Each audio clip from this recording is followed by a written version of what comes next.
welcome to another class in which we're gonna understand how groups of virtual machines work. Well, first of all, open your VirtualBox manager. The function is to organize visually and also on the host how to these machines gonna be organized on the physical hard disk. We already have our machine created in the previous class, so to understand the concept behind it, I will create some more VMs.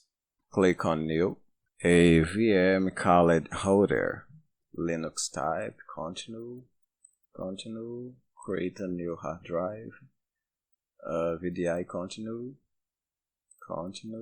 create, and okay, a new machine called server, type Linux, continue,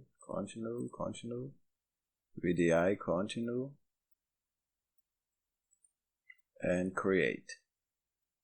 And finally, another one called Windows Server. Type Windows, continue, create, continue, and create. Okay, so we have our VMs created, and now we are going to organize them into groups. One to store the infrastructure and other to store the network clients. First, click on the VM on the left side, press the Control key if it's Windows and the Command key if it's macOS, and then click on the other VM that will be part of that group. After that, just go to the menu bar and click Machine.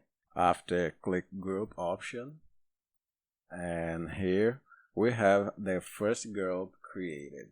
To rename it, just click the right button and click on Rename and change to a new name. In this case, will be called Infrastructure.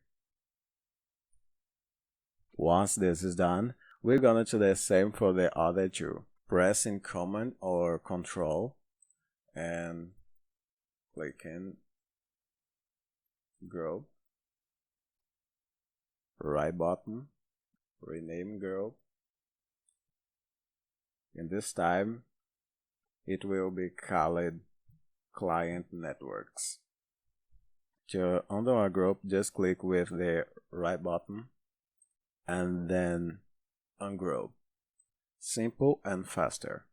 So that's it. The group helps organize the files. If we go to the personal folder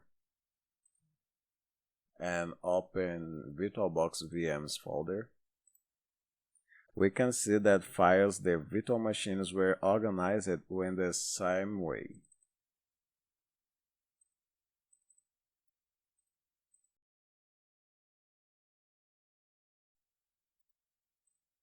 So that's it for now, and I see you in the next class.